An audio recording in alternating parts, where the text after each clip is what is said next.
Hey everyone, back again. Today we're going to continue on with Ania Loomba's Colonialism / Postcolonialism, covering chapters 2, 3, and the conclusion. Before jumping into it, go check out part 1 if you haven't already.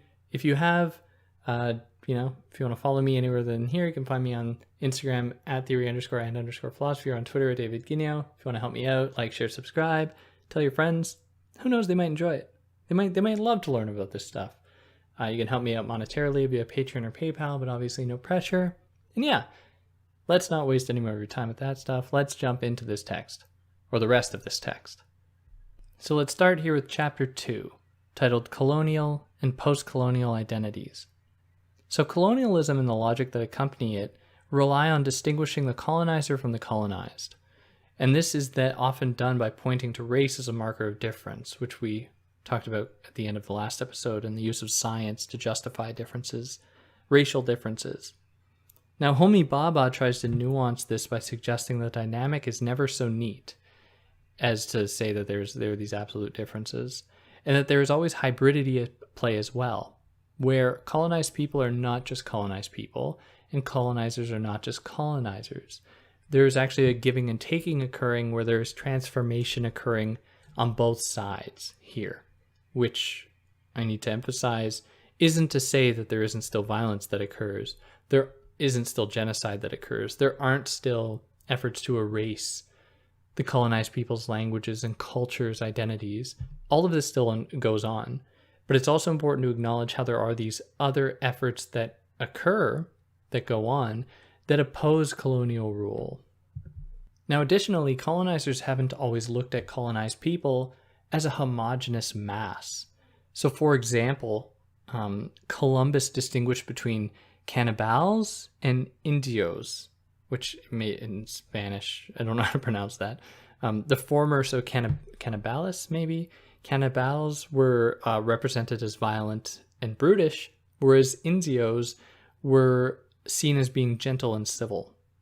So it's all too easy to diagnose the encounters as an extension of an unchanging notion of racism or Orientalism then. At least in Loomba's words, she cautions us against thinking about colonialism operating as just a purely racist, homogenous enterprise, which it is, but it's important to acknowledge the differences, the nuances in how this racism manifests itself. Now, there were also threats presented to colonizers as well. So between or against Black people, Europe believed that many European countries and colonizers believed that Black people were Black people because they were somehow contaminated, and that they were originally white, but they'd been contaminated and became Black. So please forgive the violence of that imagery. And what this meant, though, was that then whiteness was susceptible to the similar contamination. So in that interaction, suddenly white colonizers believed that they were at risk. There was a threat there, and it was important for them to try to mitigate that threat, but they didn't know how, because it was a constructed enemy, constructed through their own racism, that actually started to undo their own belief in their own superiority. Now, what also occurred is that there was a falling out, kind of, in religious authority. Because religion, at least in Christianity, the belief is that all humans arrived from Adam and Eve. But that couldn't really be, because that would then mean that all humans were essentially related, siblings, to some extent. And that wouldn't really jive with racist colonial efforts to differentiate people from other people. So they wanted to believe the Bible, but they were also racist. So they wanted to think of all humans as being cut from the same cloth, but at the same time, they did not want to be affiliated with anyone who was not white. Now, with an emerging scientific discourse that largely flew in the face of religion, there were then more reasons to suggest that there were differences, biological differences between people that almost made them as though they were from different species, which could justify further exploitation and colonialism against these people. Now that's, of course, it's absurd because you can't have interspecies relations and produce kids. Like that's just the way things work. Of course, it's all the same species, but there were still efforts, nevertheless, to try to equate people from Africa as being further down the evolutionary chain, being closer to animals as opposed to white Europeans, which is a way to justify European exceptionalism and their ongoing colonialism of the world. And so despite science's claim to undo previous modes of superstition, of irrationality, science was largely used to justify predating or older forms of discrimination and really absurdities that it believed itself to be undoing. So it actually justified racism. It justified discrimination. It justified separating people based off of scientific differences or biological differences. Now, these older legacies of racism that were used to justify colonial rule, be it for the spreading or the dissemination of religious texts like Christianity all throughout the world, this is something that capitalism would also jump on in order to justify the exploitation of non-white people in various settings. So the point that Loomba is making is that racism actually comes before capitalism, and capitalism just co-opts it for its own uses, which is for her one reason why just fixing capitalism or undoing capitalism doesn't mean that racism will go away. It doesn't mean that other forms of discrimination will just magically poof disappear. And this also flies in the face of the idea that capitalism will bring an end to these archaic ways of thinking, which archaic, I guess, is a pretty loaded term in this setting. It repeats many of the same legacies of racism that we are trying to challenge here. But the point is that capitalism actually uses these discriminatory beliefs that were relegated to a previous time, uses them in order to bolster itself. So the Marxist fantasy that capitalism will bring about its own end, or will put an end to all the previous forms of thinking in the world, would put an end to all of them in favor of a scientific socialism, so it goes. That doesn't necessarily mean that scientific socialism will not be racist or not provide justification for different kinds of colonialism. Maybe not ones conducted for economic ends, but purely for religious ends or for cultural ends. We will bring the workers' revolution to you with bombs and gunpowder. And what about something like psychoanalysis in all this?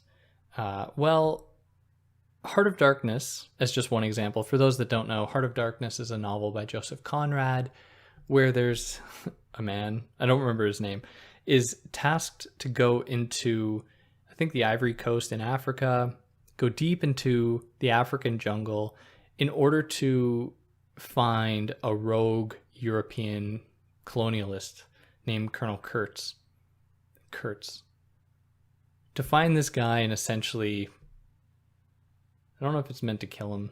Anyways, the point is that this guy, Colonel Kurtz, has gone mad, so to speak, has gone drunk, become drunk with power over the people there because he sees himself as being superior to all of them. And the journey goes from this other European guy's perspective, seeing just the mysteries of the African jungle, and finally arriving at this guy who's just lost his mind. And this is a text that's and I would agree, some people have said it is quite racist in that it is a racist text that tries to combat racism. Like the film American History X is a racist movie that tries to combat racism, which undoes any claim to be anti-racist or any claim to be progressive.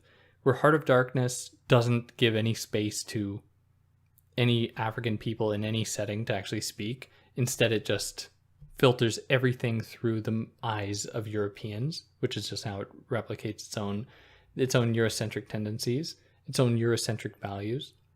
Anyways, yeah, that's the book in a nutshell. You can check out the Wikipedia if you haven't read it before. And so what Heart of Darkness communicates is that Africa is a place that arouses madness in Europeans. And this is reminiscent of Freud's idea, his psychoanalytic idea, that civilizational progress is akin to human maturation. So what he's saying is that as civilizations progress, they become more like adults. And what he's implying then is that less advanced civilizations, according to his metric of advancement, are more childlike than more advanced ones. And really, though, we get the same in Marx. In the Grundrisse of Marx, there's one point where Marx is like earlier civilizations are more childlike than newer ones at the time when he was writing in the the 19th century, which is, it's all the same thing. This belief that people from non-European countries are less civilized, less developed than Europeans. So Africa, apparently, through psychoanalytic discourse, as represented in texts like Heart of Darkness, Africa is a site that produces insanity in the mind of the European. Now, interestingly, to some psychoanalysts, if an African person from an African country, demonstrated traits of insanity, they would actually be privileged to some extent, because they would be seen as being closer to a European, undergoing the same kind of psychosis as a European would go through in that setting. So it's like because they demonstrate traits of insanity, they share some European attributes.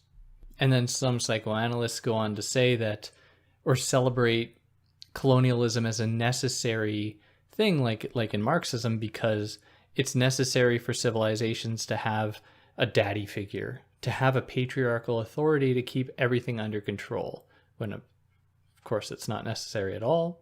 And Loomba draws upon Deleuze and Guattari, specifically Anti-Oedipus, to show one argument why that's really an absurd suggestion. So just to be brief about that, what Deleuze and Guattari say in Anti-Oedipus is that psychoanalysis is obsessed with the idea that people are always determined by their relationship with their parents, the relationship they had with their parents, and they reduce everything, psychoanalysts reduce everything to this interaction.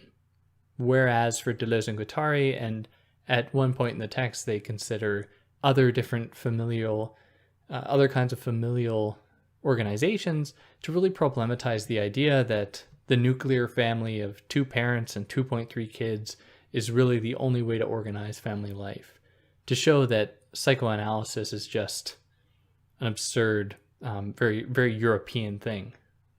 Now, there have been people who have been able to actually, some people have used psychoanalysis actually to combat colonialism, like Frantz Fanon, who's used colonialism or he's used psychoanalysis to understand what happens in the colonial interaction, where it produces a sense of inferiority among colonized people, which can be remedied with psychoanalysis. But what he wants to do is to combat colonialism, but suggests that combating colonialism has to go hand in hand with actually treating people who have essentially undergone psychiatric distress as a result of colonialism. And he proposes psychoanalysis as one way to do that, to combat that colonialism and to combat its negative effects. Now, so far, we haven't really considered the place of women and gender in this dynamic, in the colonial dynamic. So the other, that is often the colonized person, and their land are exoticized and they're imbued with feminine characteristics. So the female other, so to speak, is romanticized, like in the case of films like Pocahontas, for example, including, there's so many others. And like the text I mentioned earlier, Henry Rider Haggard's She, where she at the end of the book is revealed, and it's a very exoticized figure, sexualized in a lot of ways, as really fulfilling a certain fantasy of the European male mind, of having certain qualities that aren't to be found among Europeans, having darker tinted skin than Europeans, and that in itself is treated as something, as an exotic trait. Now, in some cases, non-European women, like the Amazonian women, were not romanticized, but they were feared for their deviant femininity, as Loomba writes it. Now, Western colonialism obsessed over any sexual activities that deviated from their own, and they became a site of fear and fascination. So if women engaged in sexual activities that did not properly correspond to the European idea of how women are supposed to act, they would be classified as deviant. They would be feared for the possibilities that they might transmit perhaps those beliefs or those ways of interacting with their own bodies, with other people's bodies, transmit those to European women, and then all hell will break loose. So these fears were used to actually discourage governments in Europe from allowing black or brown people into European countries, to make sure that there would always be segregation, there would always be a separation between white people and non-white people, for fear that they would essentially interact with probably women of lower classes and convert them to their ways of existing in the world. They feared that colonized people would do exactly what they did to colonized people. Now here, because there was specifically the fear that lower class women would be affected, it's important to know how classism, racism, sexism often accompany one another. And they are different, of course, and the way they exert themselves is different depending on the people, but they do all really accompany one another and fit together well in the European imagination, because they are just such easy targets and so easy to discriminate against because of just how well entrenched these types of discrimination are in Europe.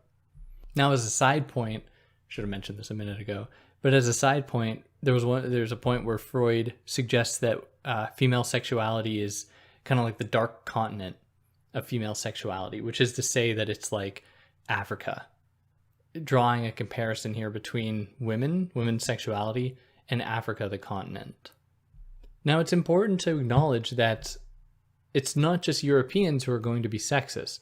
Of course, there can be examples of it found anywhere. It just so happens in Europe, it's just so deeply entrenched. But Loomba says, I think correctly, that Fanon had some pretty sexist views. He viewed women as the terrain on which men move and enact their battles with each other. Where women within Fanon don't really have that much agency. Instead, they are always pawns to be played by white men or black men, and they just kind of float around between the two. Not to mention black women holding an even lower place in that whole arrangement in Fanon's work. Now, this isn't to say that sexism and colonialism are the same thing in any way. It's important to acknowledge the differences, especially how colonized women are going to experience that colonization differently than colonized men. Don't need to elaborate on that. It's pretty clear.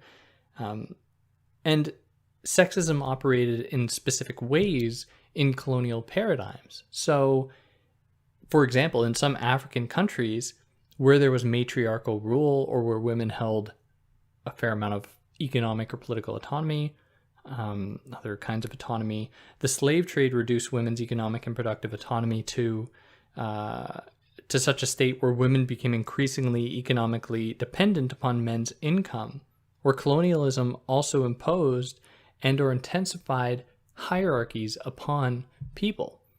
So if a colonized country had a hierarchical system set in place, but it was maybe not so firmly established, or there was room to challenge it, or it wasn't, because it wasn't so well established, had very little effect on the rest of the population, however you want to think of it, what might have occurred in some instances, or what occurred in some instances with European colonization, is that the colonizers arrived and they intensified those hierarchical logics. So when they arrived, they would most likely be in contact with the higher class people or the most revered people in that setting. And those people would transmit their values that they believe. So not the values of like peasants or lower class people or people at the bottom of the social chain, social hierarchy. And then those values expressed by the upper class people would come to stand in for the real values of that entire territory or country, that entire land. And then the Europeans with their force would make it so that that was the real law of the land, because it just so happened that upper class, I'm just using the term class here for lack of a better word, upper tier values happened to, in a lot of cases, because they relied upon subjugation of people who are of a lower tier, in however this was arranged. Because they operated in that way, Europeans in many instances recognized and affiliated with those upper tier people so that it made sense for them to intensify those hierarchical structures, to make sure that the people at the top of the hierarchy kept those positions so that the Europeans can participate in the exploitation of people who've always been exploited. Now, I think one of the important points here that Loomba is really wanting us to get across is not to romanticize a pre-colonial past. It's important to acknowledge the horrors of colonialism, but it's also important to acknowledge that it's not like any civilization is perfect. Like, of course, there are going to be problems there. Of course, there are going to be hierarchical structures, perhaps not in all, but in many. And they should be challenged, they should be interrogated. But what Europeans did is they cemented hierarchical structures, and with their power, left little room for possible mutation and transformation. Now, in some cases, those ones, maybe other cases, European colonization produced the conditions for the alienation of people from their own cultures. And in the case of men, what would often happen, because in a lot of settings women were subordinated in other cultures as well, because men felt alienated from their culture, that would mean that they, in some cases, try to intensify their hold over what they did possess. In a lot of cases, women or children. And so they would intensify their oppression of women or children, which is a direct result, at least the intensification is a direct result of colonialism. But then the colonizer sees this and says, oh, these men are treating these women poorly, we should intervene. And Western feminism follows along this legacy as well, to say that it is white women's responsibility to save brown women, to save black women from their aggressive male partners. And so there's a passage in Spivak where she says that white feminism sees its duty as to save brown women from brown men, like as though it's the responsibility of white women to save brown women, or white people to save brown people, or the colonizer to be saving the colonized. Now, this is all like one of the benefits of this approach, or one of the efforts, kind of the secret attempts of control behind this approach, is that third world women, so quote unquote third world women, people who exist in like previously colonized territories or still under colonial rule, are the most economically exploited on earth. They are the people who are most exploited by multinational corporations and other corporate interests that try to extract as much labor power from them as possible while paying them the minimum possible amount. Now from here, she turns to hybridity from Homi Bhabha's work, which is a very difficult topic. So depending on who you read, it roughly refers to the process of transformation when in proximity to someone other to your people or your culture. So Paul Gilroy, who wrote the text The Black Atlantic that I've covered on here, you can go and listen to an episode on that if you want. I think it was 2 episodes. Anyways, Paul Gilroy, for example, in his exploration of the West African slave trade, wanted to show, in Loomba's words, the extent to which African American, British, and Caribbean diasporic cultures mold each other, as well as the metropolitan cultures with which they interact. So what he's trying to show is that all of these cultures undergo mutations and transformations within the colonial paradigm. It's not so simple as to say that any of them have this one unitary identity that never changes. They all undergo these mutations. Now, as for Homi Bhabha, hybridity comes into play when the colonial interaction fails in its quest to assimilate the other. And this is always the case with colonization. It is never successful in its efforts. That is because colonization always participates in its own undoing without with essentially with countless fatalities along the way. But because colonization is always trying to create a homogenous other, trying to assimilate the other, it forgets the fact that that's impossible. People always evade any kind of easy capture in imposing an identity upon them. And what often happens is that the people trying to actually impose that identity come to be transformed themselves. Loomba's issue here, because she has issues with Baba. Loomba's issue here is that he makes of hybridity a universal phenomenon. That is, he suggests that hybridity is the natural condition of all colonization. And he doesn't investigate the real lived regional experiences of the colonized, or of maybe women in particular. So it is a bit of a cop-out to say that hybridity is what conditions all colonial interactions, when that is going to ignore the instances in which people are just killed so they can't engage in this hybridity, or where people are actively oppose colonial rule and fight back against it without actually adopting any of the traits of the colonizer. It's just a couple of examples. And that's a good place to put us into chapter 3, titled Challenging Colonialism, which, it's about resisting colonialism. So in a sense, it is difficult to write of anti-colonial struggles because they've all been so different. They've been direct aggressive forms of of anti-colonial struggles, or they've been political legislation, maybe they've been economic sanctions. Now, in many cases, what has remained consistent across many anti-colonial struggles has been a reliance or a search for salvation in the idea of the nation. And this resonates with the episodes I did last couple of weeks on Benedict Anderson's Imagined Communities, where people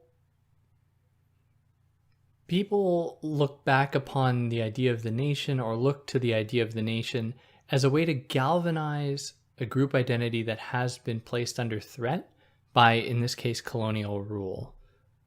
So people find solace in the idea of the nation to bring them together. So if you want more on this whole idea of the nation and it being an imagined community, you can go check out the episodes I did on Benedict Anderson's book, or I did a short one just explaining what imagined communities are, if you're just interested in that, because I think it's interesting. But in any case, the idea here is that people are brought together under this imagined umbrella of a nation, and they come to share certain attributes, even though they don't meet most of the people they share that nation with, but they all feel the same kind of connection to it. Now, some thinkers like Chatterjee have been critical of Benedict Anderson's idea of the nation because it's too quick to just reduce all national formations to one type of national formation, which is a very European one. Benedict Anderson just sees it through his European eyes, even though he tries to very much undo that and not to repeat a Eurocentric cycle. But in any case, it's hard not to do that. But the point that Chatterjee tries to get across is that while it's important to acknowledge Benedict Anderson's contribution to the field, it's important also to consider how different nations developed differently. There wasn't just a submission to various European developments that created the nation. And so, for example, in some cases, post-colonial nationalisms were a way to oppose Western values, not just like to secretly adopt many Western values, be it through print capitalism or opposition to Europe by Europeans, like in the case of America. Now, there's one other way, to turn to a lost culture as a new nation wasn't necessarily a good, or as a new nation wasn't exactly a good thing though, because it would be filtered through an experience with colonization and may adopt its attributes. So if there was a colonized people who said to themselves, oh, to oppose this colonial regime, we have to return to our previous selves, and they imbue that previous self with a national identity, if there wasn't a nation there beforehand, what that does is it filters the group formation not through an organic attachment to one's own culture, tradition, heritage, but instead in response to another culture's presence there. And it isn't necessarily a bad thing, but it risks reducing the importance of heritage, of culture, of tradition in forming the nation or in bringing people together, and instead makes a group collective purely a reactive or reaction to a form of violence. And in some cases, because that has been the most recent experience for these people, they might even adopt some of those attributes of the colonizer and repeat that violence. So it's always important to be mindful of that, which, who can you tell to be mindful for? Like, these national formations always happen, like there isn't one person behind the wheel. They happen rather organically. And it's important as well to acknowledge that national formation, despite what Anderson says, isn't just about inclusion. It's not just about bringing people into the fold of certain values and cultural attributes and attitudes to form a nation. It is also contingent upon exclusion. So excluding certain people. And this has been really the case for much of history, where people are brought together not because they share anything in common, but because they don't like someone else, or they fear that somebody else might be coming to take some stuff that they have, or an area, a plot of land that they have. So there have been some national movements, though, that haven't relied on the European notion of the nation. For example, Aimé Césaire's notion of pan-national racial solidarity, his negritude movement, sought to celebrate blackness as a distinct racial, cultural way of being. So to unite all black people under this pan-national identity. So this is to revitalize a black communal living while opposing European violence and barbarism. Because what Césaire does is he tries to turn the script back against Europe to say that it is not African people who are uncivilized. Colonialism demonstrates that it is Europe that is uncivilized. Now, after Césaire, Fanon came along and wasn't totally satisfied with this pan-national movement because he believed that it didn't go far enough. It wasn't forceful enough in opposing colonialism. It was essentially just trying to foster, it was embracing segregation by creating a space just for black people, but that wouldn't actually get at the heart of the very trends of colonialism that would probably just go and affect other people after black people. It will affect people in the Near Orient, which is what occurred in the Middle East. It will affect people in Asia, and so on. Now, aside from both Césaire and Fanon, Paul Gilroy is different from the both of them in that he doesn't want to posit a kind of magical black alliance, but instead he wants to acknowledge a unity that is shared through the historical experiences and geographic movements of black peoples through the colonial period. So what Gilroy does is he looks at the various communities that formed in America among enslaved people and what came out of that. What forms of resilience emerged? What music emerged? What forms of art, cuisine, culture came out of that? And he recognizes this as being a new identity. So he wants to say and identify the ways in which people in those settings, in the United States, enslaved people in those settings, come to adopt an entirely new personality from their ancestors, which is tragic because they lose an attachment to their heritage, to their cultures, but they come to adopt a new one. And so it is in that he suggests that it would be a little bit erroneous. It's a little violent to say that all black people they can all just be brought together, because they have been radically changed through histories of slavery. And even before then, like people in Kenya, diametrically different from people in Uganda, different from people in the Ivory Coast, and so on. Or, like Césaire and Fanon. I believe Césaire was born in Martinique.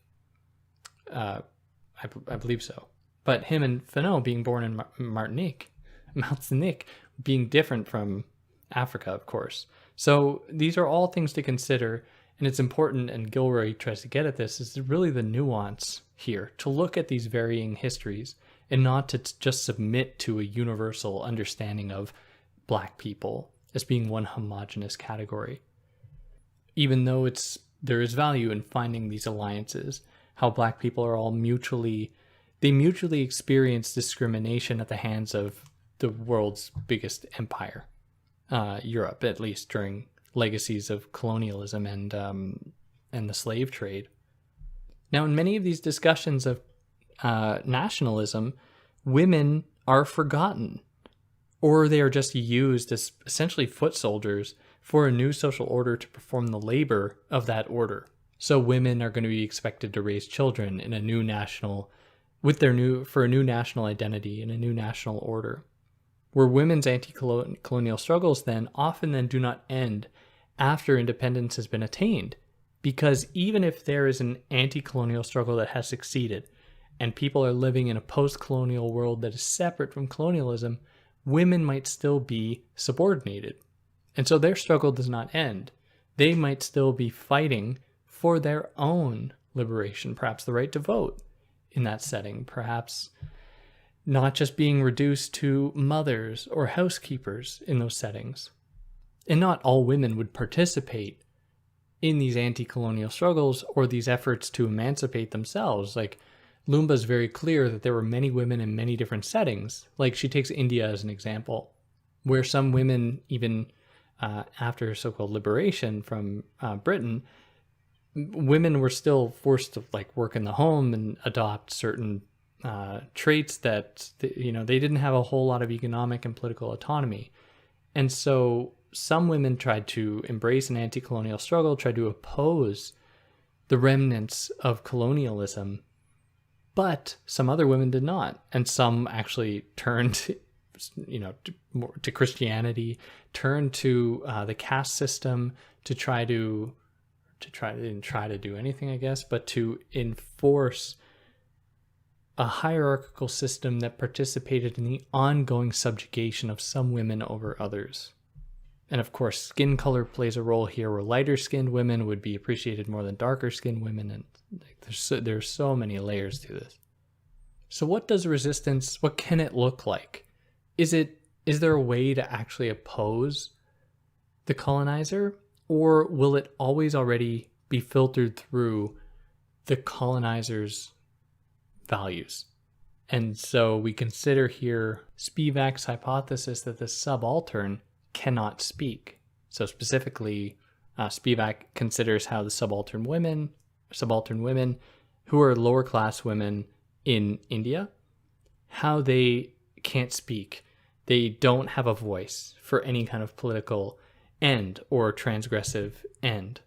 And so what she's doing here, Spivak is doing, is emphasizing a distinction between women in India in this setting who are of an upper class versus those of a lower class or caste, and who experience discrimination very differently. And this is because for Loomba and for Spivak, there is no unitary colonizer or colonized, or subaltern subject. In her words, in order to listen for subaltern voices, we need to uncover the multiplicity of narratives that were hidden by the grand narratives of reducing people to the status of colonizer or colonized, or colonized, yeah. And like I mentioned earlier, some people, like Marxists, have criticized such approaches because they don't center capitalism. And Frederick Jameson and others go so far as to say that postcolonialism is just the child of post-structuralism, where Loomba instead advocates for holistic engagement with both, being able to consider the economic situation and to acknowledge that people are different. There are multiple different kinds of people in the world, and it's important to recognize them for themselves and their various histories and locations.